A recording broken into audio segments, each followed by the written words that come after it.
Good afternoon, everyone. Thank you very much for being here, and I'm very grateful to my colleagues who are with me today to take part in this press briefing after the gathering that's taken place over the course of this morning and early afternoon. And I'll say a few words and then we'll open up to questions. I've got a list of journalists who are here to ask questions. First of all, I would recognise that this has been a discussion which I would characterise as a start of a process.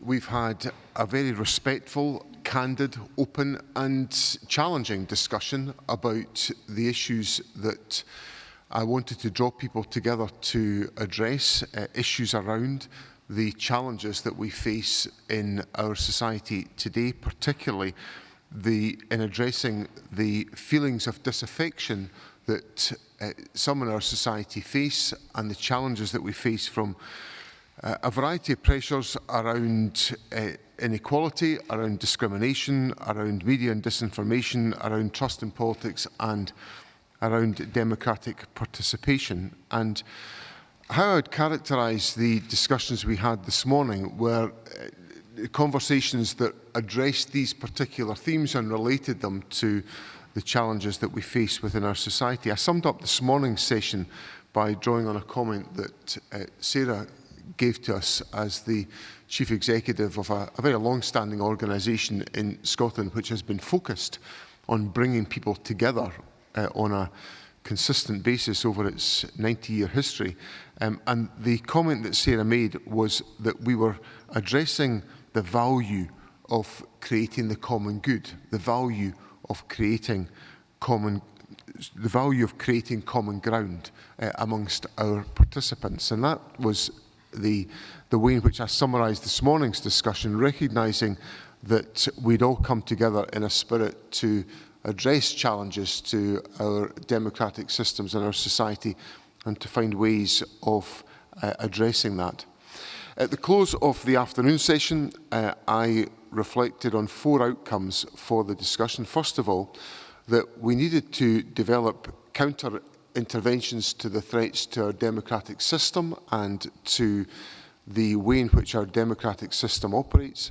Secondly, that we need to create positive relationships and engage people in our society on these issues. It's no good us just having a conversation in this room amongst ourselves. We have got to reach out to communities in Scotland and we've got to engage with people.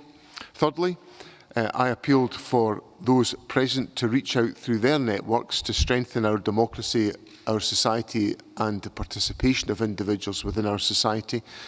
And lastly, I offered the Scottish Government to help to advance this dialogue and to engage others on this dialogue to make sure that we strengthen our democracy and strengthen participation in our democratic system. The government cannot do all of this. It is even, I think, beyond the reach of all political parties. It requires our society that believes in the values that are represented, for example, on the parliamentary mace, of that wisdom, compassion, justice and integrity should be at the heart of our decision-making, that those are reflected in the conduct of debate and dialogue within our society. So that's a summary of what we discussed today. I stress this is the start of a process, it is not the end of a process, and the government will work with others to facilitate discussion on advancing this agenda within Scotland today. So I'll leave it there, and I'm very happy now to open up to questions. And in taking those questions, I will have my list here. And I'll come first of all to Ewan Petrie of STV. Ewan. Thank you, First Minister. You talked this morning about tackling anti-democratic forces. Now, Reform were outside this building this morning labelling you and others democracy deniers. So do you class Reform as being anti-democratic? Well, what I'm about, Ewan, and what the purpose of today has been about recognising the threats and the challenges to our democratic system. And what I've tried to do today in good faith is to bring together a very broad cross-section of Scottish opinion reach out to our communities, to engage our communities, and to make sure that as we look at the global threats and pressures that exist towards our democratic system, that we are able to address that effectively, and that will be the focus of the discussions that we take forward. Lindsay Buse. Thank you, First Minister. Some have characterised today's summit as a bit of a talking shop. What do you think has practically and tangibly been achieved by today's event? I think what's been achieved, and by the way, I don't intend to answer all the questions, folks, so I'll happily involve anybody else who wants to make a contribution. I think what's been achieved today is that we have brought people together to engage in the start of a conversation about how we act emphatically to protect our democratic system. Because what I don't want to find myself in is I don't want to find myself in some years to come regretting that I have not taken a stand on the threats that we face, whether that's about the threats of disinformation in our debate, whether that's the threats to participation in our politics because people find the climate and the culture off-putting, or whether it's about the fact that we don't fundamentally stand up against sentiments and initiatives and actions that are fundamentally at odds with how I think Scottish society wants to proceed, so that we actually tackle the fundamental issues of inequality, of intolerance, of prejudice, of disrespect in our society. So I'm not for a moment going to say that today is the end of the process. Today is the start of the process, and it opens up that opportunities for us to take that forward. So, Alice. Please. Can I first of all say that I welcome the contribution that people made this morning. It was important to hear from charities, businesses, members of different faith groups, and I think there is the issue of prejudice and hate, and that going beyond party politics, and us showing a united front against all forms of prejudice and hate in our society. But if we are going to challenge disenfranchisement and division in our politics, then we have to address government failure, and we also have to address the fact that what today can't be allowed to look like is somehow the Scottish establishment coming together to talk to itself about itself and actually not doing the meaningful things that make a difference to people's lives. And the harsh reality is that people across our society feel as if government doesn't work for them, the economy doesn't work for them, public services don't work for them, and different institutions don't work for them. And fundamentally, unless we address those challenges, we will continue to see people push towards divisive rhetoric and divisive political parties. So yes, open democracy means disagreement, debate, but we can't allow that to get into dislike and hatred. But fundamentally, if we're going to challenge this, is we've got to improve people's lives. Can I comment? Please, Alex, yes. Mm-hmm. Thank you, yes. I think we talked a lot about disaffection and the fact that lots of people are not voting anymore and people are moving to the extremes. And in large part, that's because I think to re-engage people, you need to govern well. And they don't feel governed well, either in Scotland or in London. And more to the point, I think that there is this sort of view that the last thing this should be is appear like a new ivory tower, which is yet a further disconnect from those people who feel estranged. I mean, that would just be consolidating their worldview. I made the point in the discussion this afternoon that I think we should, as a next step, seek to harness the views of those who have become estranged from politics or who are attracted by the extremes, to understand what has gone wrong for them. Why is the status quo not working for them? What is the failure of the Scottish Government or the Parliament or the Council that serves them? What has let them down, and how do we fix it? Because I think it's only by governing well, by reconnecting with them, by being seen in their communities, that they can have a tangible route to their elected representatives, that can we reconnect them. So yeah, this is the start of the process. We've engaged in good faith, but it's not been about locking people out. Okay, James Cook. Thank you, First Minister. I mean, one of the areas of perhaps the deepest contention in Scottish politics recently has been the issue of gender. I wonder if I could just ask all the panel a simple yes or no question, which is, in your view, are trans women women? I don't know if we could start with Ms. Reagan, maybe. Sure, thank you. Well, as we've heard from the Supreme Court last week in that absolute landmark ruling, trans women are not legally women, and that has large implications right across the public and the third sector in Scotland. My view on this is that I was very disappointed yesterday with what the government set out in their statement, because I still felt that the people that had risked so much of their reputations, and I would obviously include 4 Women Scotland, but there are many other women and some men that have done that, have put a lot on the line for this, are still being patronised and are still being talked down to as if somehow we weren't, the ones that were right about this thing all along. The government need to take leadership on this now. They can't wait any longer. Women are being impacted on this up and down the country. The best example of that recently, obviously, is the Sandy Peggy case in Fife. These cases shouldn't be continuing, and the government need to draw a line in the sand now. I believe they need to apologise to the women of Scotland for what has gone on and the nonsense that has been perpetuated onto the country, so that we're able to rebuild that, and then we can continue to, I think, maybe perhaps reset the relationship. I think this has had a damaging effect on the institutions of Scotland, particularly the government, but also the Parliament as well. Okay, I think I don't think we've got the space for us all to answer the question. Well, given your First Minister, there'll be plenty of opportunities for us.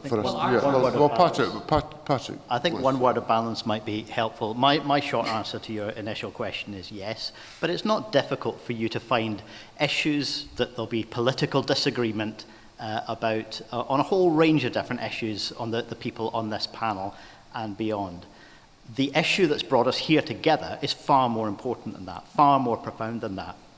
And a great many of the people who took part in today's discussion talked about the way in which the marginalisation and stigmatisation of individual minority groups, many of whom feel deeply afraid at the moment because of what's happened in the last couple of weeks, that can lead to even worse. And we see that in the US, where what began in many ways as demonising very small marginalised minorities has become a full-on ideological purge. The threat to our democracy goes far beyond any one particular issue, and it goes beyond the disagreements that we might have amongst this group about those particular political issues. The threat to our democracy is that we end up in this country with something every bit as dangerous as what is happening in the US at the moment. And that's what should unite us.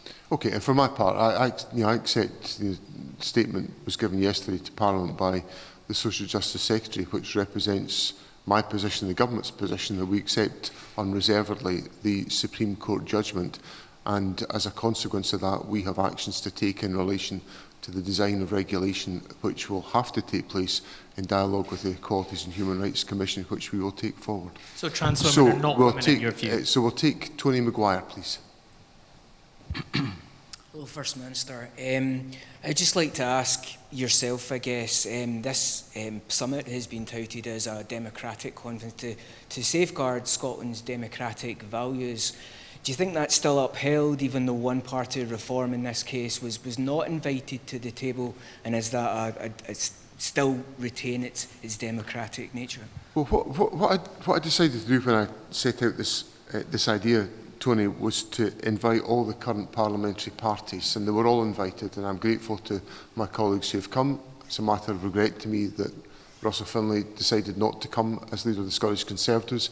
I think it would have helped to draw that, different dimensions to the conversation had he been here, but that's a matter entirely for Russell. So I think it's important that we lead that that conversation from within the parliamentary parties, but that we also recognise the importance of engaging with communities. So the discussion does not just start and stop inside this room, it has got to be taken outside, which is why I was drawn together, the voices that I've drawn together to try to have this important discussion.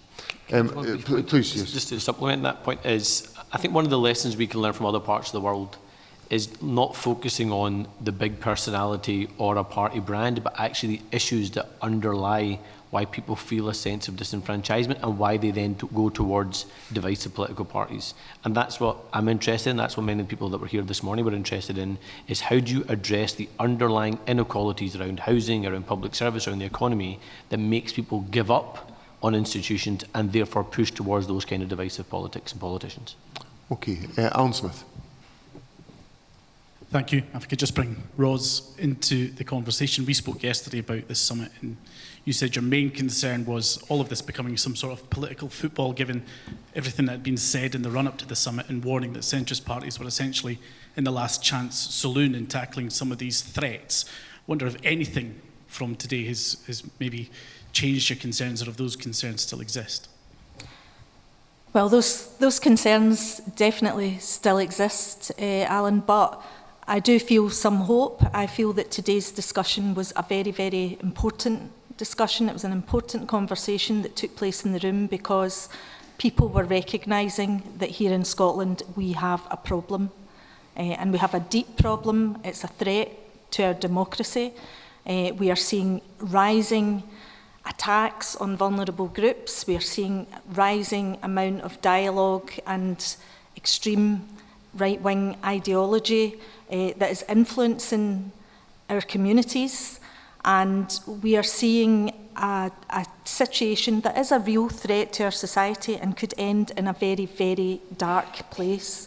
And so it's a bit like standing up and saying, I am an alcoholic. It's important that we had that conversation, that we acknowledged that something is wrong and that people are feeling deeply disenfranchised. And it was a very wide-ranging conversation. It identified a lot of the issues that are affecting people. We talked about, so the breakdown of community, the lack of role models for young people. We talked about the lack of resources to support people in our most disenfranchised communities, the need to redistribute wealth more effectively. A whole range of issues came up, but we also talked about the very sophisticated campaigning and bad actors out there at a global level who are operating to ensure that disenfranchised communities, that people that are finding it hard to cope with their standard of living are receiving some really negative messaging. So there are people out there who are trying to take advantage of the economic situation that people are in. And the people who are in that situation, they're not stupid, but they are very much angry, they're feeling disenfranchised, they're feeling ignored for very good reasons. So there was a bit of humility in the room, I felt, and a recognition by the politicians that more needs to be done to make a material difference to people's lives, but also a recognition that we've got to start calling out this issue. There are too many influences out there that are about let's punch down on the most vulnerable groups. And there is not enough recognition that actually the people that are responsible for a lot of the exploitation that people are feeling is actually the billionaire class in our society. So, it was a very wide-ranging discussion. I was pleased to see it taking place. Lorna. I don't think any of us should be blind to the rise of authoritarianism across the world, fascist ideologies, what's happening in America to human rights, deportations without due process is terrifying. We do need to protect Scottish democracy to make sure that people's human rights are respected, and part of that is making sure that everyone in Scotland is engaged in politics and doesn't feel that politics is being done to them from a distance. So some of the conversation today was really practical. It was about things about how do we get politics closer to the people? Do we need smaller councils? Do we need people to be able to feel more engaged in that decision making? And has the amount of money that's going into elections to sway elections gone too far? Are billionaires effectively across the world able to buy elections? Where has one vote, one person, one vote gone?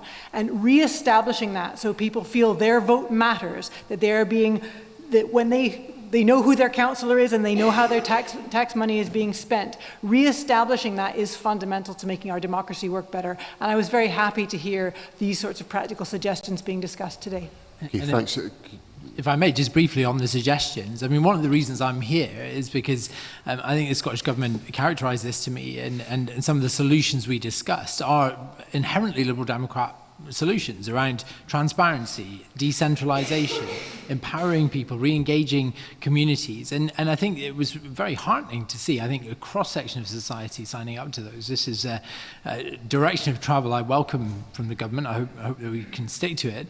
But yeah, like I said at the start, this should only be a start. If it's not a start, if this is the entirety of it, it's an ivory tower that consolidates that disconnect that people feel. Okay, Jean Davison. Thank you very much. Given everything you've said so far, and the talk about polarisation, the talk about the public discourse being soured, I wonder if you think we'll ever hear a First Minister or a leading politician ever tell parts of the Scottish society again that their views on anything are not valid and that there should be no debate about anything, and whether or not you're worried that that is maybe what has led to a souring of discourse. And can I also, just ask you, Mr. Swinney, if you've ever discussed any of your issues around the far right and those threats in particular with the Prime Minister, because we know he has said today that he's concerned about the use of the St George's Cross by far right groups and how they need to sort of win back control over that particular flag. If you had any thoughts on that. I can't. In general, the Prime Minister and I talk about kind of a wide variety of political trends. Let me say that. So we will have aired the unease that we have about some of these issues in society, but we haven't had a specific formal discussion about that point. But in the goodwill of the conversation that goes on between the Prime Minister and I, we will have touched on that territory. In relation to your substantive question, Gina, I have tried, since I became First Minister just nearly a year ago, to take an approach which engages substantially with people about the issues about which they're concerned and about which there are different and distinctive opinions. I will address people's opinions. I might not agree with them. I'll set out my stance, and that will be the approach that I take. But I'll do that in a respectful fashion. I think that's been part of what I promised I would do to Parliament. When I became First Minister a year ago, I promised Parliament I would be respectful in the way I took forward debate, and I'm doing my best to live up to that. Now, people probably will think that, like on most other things, I should be doing other things and I should be doing more of that, but my endeavour is to do exactly that, and I'll make every effort to ensure that's the case in the future. Please. I think looking beyond just the last few months, I think if you look at the last decade of our general political discourse, I think there has been, for some people out there, the feeling that there's a delegitimization of their views, or somehow they can speak for Scotland, another one can't speak for Scotland, or they do represent a community or they don't represent a community. And I think that has soured politics to a certain extent.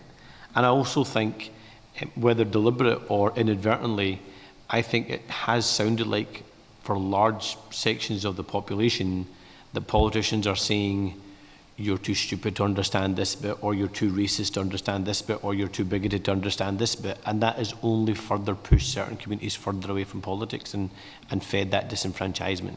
And so therefore I think allowing everyone to freely debate, as long as they are of course respectful, but freely debate, freely disagree, but then come to decisions that positively impact people's lives is going to be really, really important. Okay, thanks. Sarah. As First Minister has said, as an organisation with its roots in the 1930s, which was about coming together across business, government, wider society, to do something about the economic crisis that faced the country. I was delighted to be representing our wider membership, wider civil society. For me, the really positive takeaway from today was the richness of our civil society organisations, the commitment shown by our faith communities to listening, to actually understanding where people are coming from. And everybody on this panel has articulated that a lot of people are feeling really like they're not being listened to and they are not achieving economic success. It takes all of us to build a successful economy, and business has a role to play in that too. And we're in a global competition right now. There's incredible economic turbulence. There are considerable parallels to be drawn with the 1930s. So I think this coming together is incredibly important, and understanding and creating common ground on which we can move forward, and understanding the trade-offs and the compromises, and for the things that are in Scotland's long-term interests, to ensure that the jobs and the high-value jobs are here. That's the best way. That democratic stability is the best foundation for our economy to grow and prosper, and for us to continue to compete in a global economy. Thanks, Sarah. We're going to move to Craig Meehan, who's going to shout at us in the back of the room. Great, thanks. Reform UK views this as an establishment stitch-up by politicians scared of their rise in the poll. Are you scared that this becomes basically an inadvertent advert for reform in the voters who already feel disconnected from some of the mainstream parties here? I think what this is about drawing Scottish society together to recognise the dangers that we face to our democratic system, and to making sure that we do everything we can to re-engage people in our democratic processes and to cherish our democratic processes so they can work for people. So that's what the purpose of it's been about. It's not been just a grouping of politicians. We've leaders of very significant civic organisations at the table just now. We had over 50 organisations represented around the table today of a variety of deeply connected civic, faith and societal organisations. And it's about bringing people together in common to find common ground, which is, I think, an important objective at a time when our society faces so many of the threats that it faces just now. So we're going to put a wee bit of pace into things. So Libby Brooks, can I come to you next, please? Thank you. You've been talking a lot about participation, and I was just wondering, sort of focusing back on Holyrood, why you think it is that so many women MSPs, in particular SNP women, are stepping down at the next Holyrood elections, and what can be done to change that? I think, well, certainly amongst SNP female members of Parliament, I think there's probably a number of things happening at the same time. Some people have been members of Parliament. Some of my colleagues have been members of Parliament for a long time, and they're deciding they've done their stint, and I can understand that. I think some of my colleagues are finding the challenges of reconciling all of the different balances of life a challenge in being members of Parliament. And I think there's some people who are absolutely and totally undermined by the level of hostility they've got to endure in public life. And I think part of what we talked about today was, and we had contributions from organisations specialising in this area of policy around the table, expressed their concern about exactly that. And that will not be unique to my party. That'll be, it'll be shared across a range of different political parties and a variety of different people who stand for public election. Our local authority colleagues were making that very point in the course of the conversation this morning. Royce, I'll come to Laura. Yeah, if I could just add to that, I'm not a politician, but I'm a woman in a public position in Scotland, and I have certainly seen a negativity that has not been witnessed before in the last few years, and a worsening negativity in terms of some of the tone of some of the feedback, and I think that's indicative. If you talk to some of our members who work in schools as well, about some of the levels of misogyny that we're seeing coming through, that we're having to deal with, and the particular issue of who's influencing our young men now in Scotland. These are some of the wider issues that does affect our democracy. It affects getting women who are prepared to come forward and put themselves and their families through that sort of experience. It's not pleasant when people seem to object to your right to say something as a starting point because you're a woman, never mind what you say they object to. So I think that is a real issue in our society that we have to call out, and the for me, I don't mind saying that I think that, you know, Reform are a different sort of political party. Nigel Farage has come out and said things like, you know, he doesn't believe women employees who are of childbearing age are as valuable as male employees. He doesn't believe in employment rights or that we should have statutory maternity pay. You know, so these are some of the attitudes that a party like that's dealing with. He's quite happy to be photographed doing the thumbs up with Andrew Tate. You know, there is a reason why reform is an issue that comes up when you start to have a conversation about the far right. They're just a symptom of a wider problem, but these are the things that we need to call out, and we do have to start calling this out. You know, it's not just another party. There are some really deeply objectionable issues that they have some deeply objectionable views on, and I don't mind sitting here and saying that is no friend of the working classes. What we need for a stronger society that supports ordinary working people is a more equal society, and we need a society that values women, that values people from our BAM communities, that values people with disabilities. And, you know, our politicians need to pull their socks up and do a lot more to support those people if they don't want to lose our working class communities. Thanks, Rose. And Laura. Thank you. Although, as far as I know, all the Scottish Green women are restanding, which I'm delighted about because we've got an excellent team. Being a woman MSP is a tough gig. Being a woman in any sort of public space is a tough gig, but being an MSP is a tough gig. One of the things we didn't actually get to discuss today, but I think is relevant to the sort of souring of our political discourse, is this dehumanizing of politicians. We are public servants. We have been elected to serve our people, and we do the very best we can. We are also only human as well. And the level of scrutiny that we are put under, the level of attack we come under, particularly on social media, and for things that are irrelevant to how we do our jobs, how we look, what we wear, is very, very difficult. And one of the things I think politics would benefit from is more women, more diversity in that, but it is very hard to look a talented woman in the face and say, you should come and do this job, because the first thing is, well, what are the security requirements? What happens when I'm attacked online? You know, we have had politicians murdered in the UK in the last few years. I am asking women who stand for election to put their lives at risk. And that is a scary thing to do. So yes, it is a scary thing to be a woman politician, and I'm hoping that this work that the First Minister is leading will help make politics a safer space, not only for people who vote and need to participate in it from wider society, but for those of us public servants who do the front edge of that politics. Okay, Chris McCall. Thank you, First Minister. This is a question to yourself and anyone on the panel who wants to jump in and answer after you. How will you judge that this process has been a success?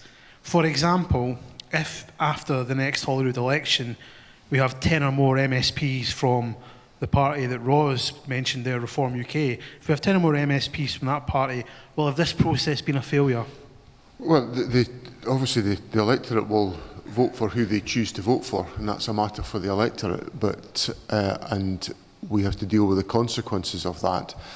For my part, I don't want to, as I said earlier on, I don't want to look back in a few years' time and think that I didn't do anything, and I didn't use my office as First Minister, the convening power of First Minister, to register the fact that we have got serious threats to our democratic system and our values in Scotland, and I want to do everything I can to make sure I can look back with all honesty that I've done everything I can to bring people together to face the threats that we're facing. And I think they're acute, Chris. I think they're very real.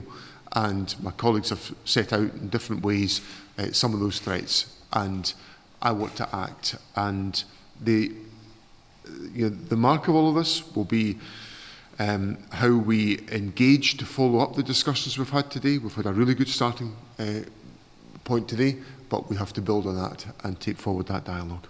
Okay, I would just say success and failure is going to be measured by whether we improve people's lives or not. Now, the First Minister and I will disagree what success or failure looks like in next year's Scottish Parliament election. There's no point pretending otherwise. But ultimately, success or failure will be judged on whether people's lives improve or not. Thanks. Now, Simon Johnson's next on my list, but I don't see Simon here, so that's fine. So can I come to Louise Wilson? Louise. Thanks, First Minister. So my question is more for the opposition leaders in the room. So trust across all political parties is really low, and that is what's driving people towards sort of the more who they view as the more anti-establishment parties. Now, we've already heard today that part of rebuilding that trust is about government delivery, but we're a year to go to the Holyrood election. So as opposition parties, what are you doing to improve trust? Great question, and the first thing to say is I actually, for all the criticism that, and I wholeheartedly agree with Roz's comments about Nigel Farage and his party, but actually the people that are being tempted to go towards those kind of politicians, I don't think are doing it because they are naturally politically aligned to those individuals, or indeed they see a likeness with those individuals. To be honest, I think many people are going towards that direction as, to put it in a crude sense, as an FU vote, because they're so scurred with institutions, with political parties, with governments, and with not feeling as if things work for them. And so my responsibility as a leader of an opposition political party is making sure we go into election next year with a credible programme that persuades people that we can make their lives better and that government can work for them. I'm sure that's what other political parties on this platform would say. I'm sure that's what the government would say. But I take that challenge head on, that we have got to go into a programme next year that can earn people's trust, earn their support, and show them that we can make this country work and we can make government work. And so much of this discussion today has been about disconnection, people feeling disconnected.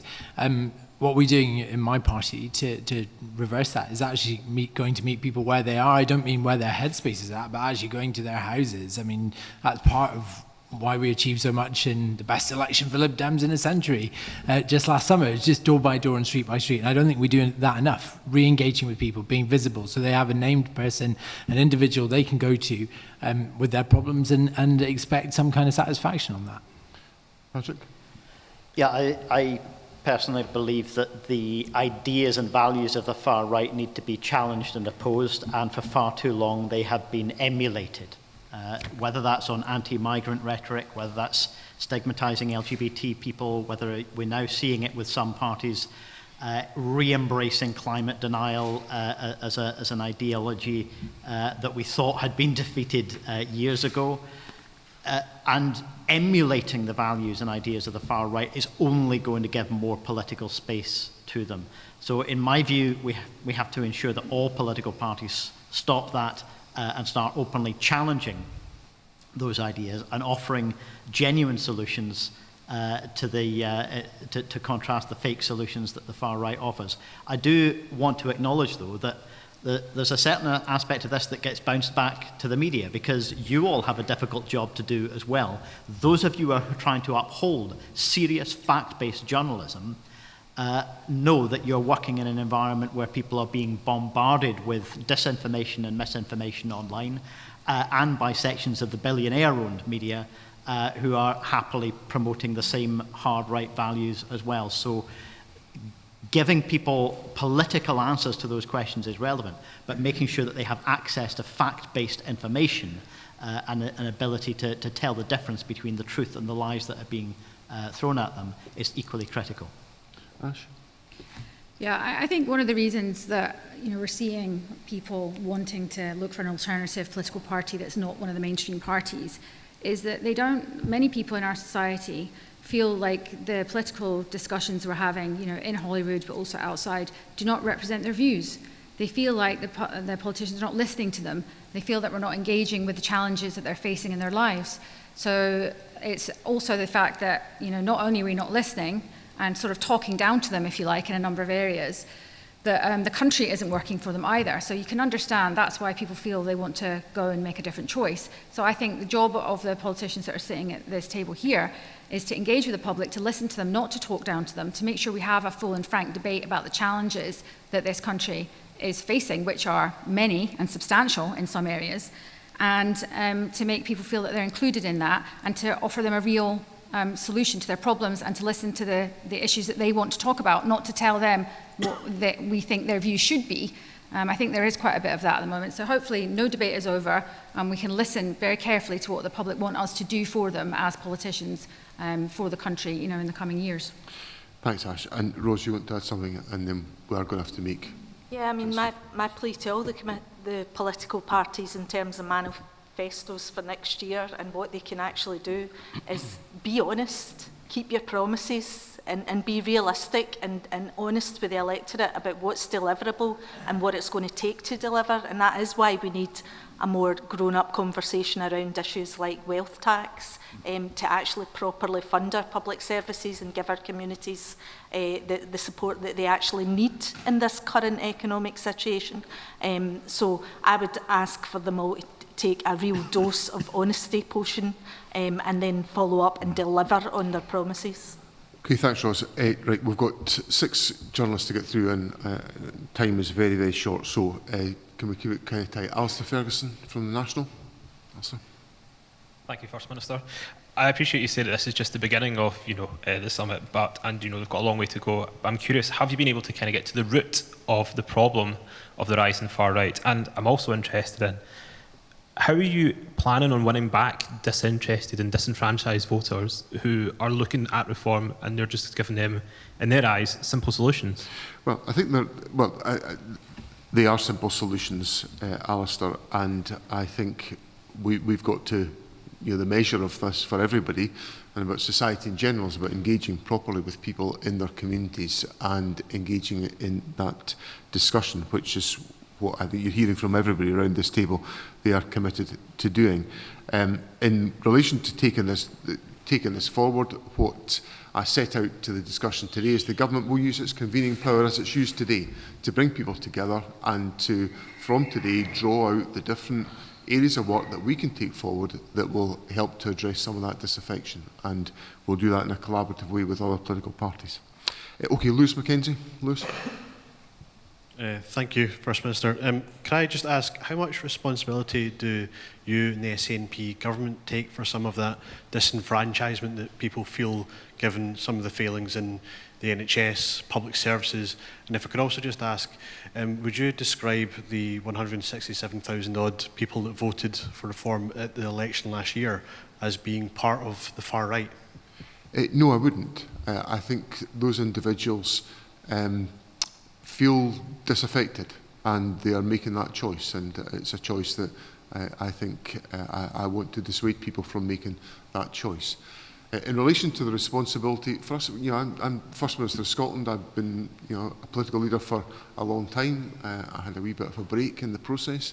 I would point out that we were elected in 2021 with the largest share of the vote, if my memory serves me right, of any political party in the history of devolution. So there has been a lot of engagement around about our party, but these are issues that will be sorted out at the election in May of next year. Andrew Lermarth, The Herald. Andrew. Thanks, First Minister. Anis, has John Swinney not just played you like a fiddle here? Because you've given Reform an almighty boost, and the only party on the table whose lunch is being eaten by Nigel Farage is yours. No, I don't accept that because, one, I think all the organisations that came today came in good faith, and I think it would talk down those individuals to suggest that they were not politically savvy enough. That's the first thing. Secondly, I'm really clear about government failure having to be addressed if we are going to take on the disenfranchisement and the division.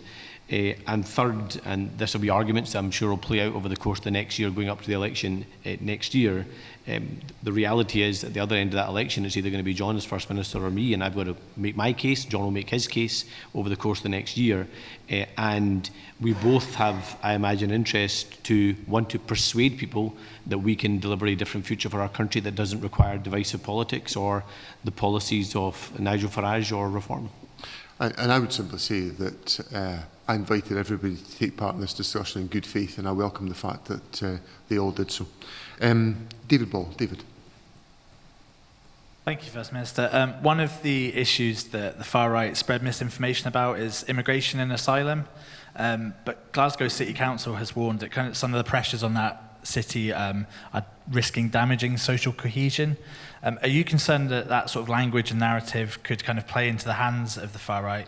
And the council's also asked the UK government to pause Glasgow being a dispersal city for asylum seekers. Are you concerned that Glasgow may no longer taking asylum seekers? I think what this issue relates to is the fact that the City of Glasgow is wrestling with a significant volume of asylum applications without the resources from the Home Office to support them deal with that challenge. So it's not an unwillingness. The city has been an incredibly accommodating place over many, many years. The issue is that there isn't a commensurate support to the housing infrastructure that is coming for that area of activity. Now, obviously, we have an obligation to invest in affordable housing stock in Scotland. You'll be familiar, we've increased the budget for that in this financial year. But there's I think, a reasonable point and request that is made by Glasgow City Council to the Home Office to support them in dealing with the implications of a policy issue which is entirely reserved. Okay, Tom Gordon. I got a question for the First Minister. You mentioned the issue of disinformation.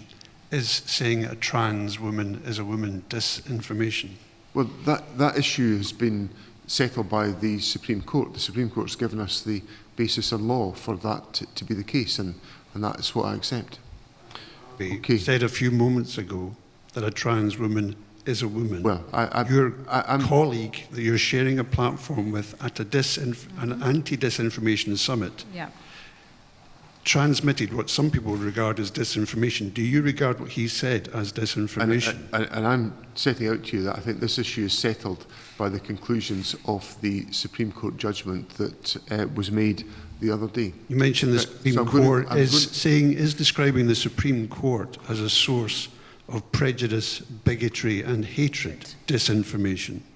I think it is wrong to do that, because at no stage should we question the independence of the judiciary and the judicial system, because it operates in everybody's interests in an entirely neutral fashion in accordance with the rule of law.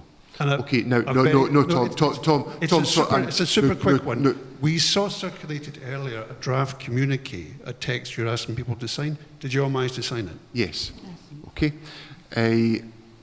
Simeon Kerr. Thanks, First Minister. Well, if you could go back to immigration and expand a bit more about, what discussions, deliberations you had about the role of immigration in the rise of the far right and what solutions you might have for that. I think there's a positive case to be made for migration. I can't speak to a business sector in Scotland that doesn't express to me the fact that they are struggling for employees because of the contraction of our working age population. Now, that to me is that's an argument I have made for many, many years. It was an argument actually 20-odd years ago that really troubled one of my predecessors, Jack McConnell, to such an extent that he successfully negotiated a preferential approach to encouraging migration into Scotland with the United Kingdom government. And at that stage, I supported him. I think his arguments were valid then because of the need to boost our working age population. So there is a positive argument to be made for migration. And I think that's part of the process of engaging with our population in Scotland, that there is an opportunity for us to make that positive case. If I go back to the outcome of the referendum on EU membership, Scotland voted decisively in favour of remaining in the European Union. Why was that the case? I would contend it was because the political leadership in Scotland across all political parties was making the positive case for EU membership. That was not the case south of the border, and hey presto, we ended up getting an outcome inflicted upon us that we didn't want and we didn't support. So there is a vital place for the exercise of political leadership on these sensitive issues, and I'm certainly happy to exercise it.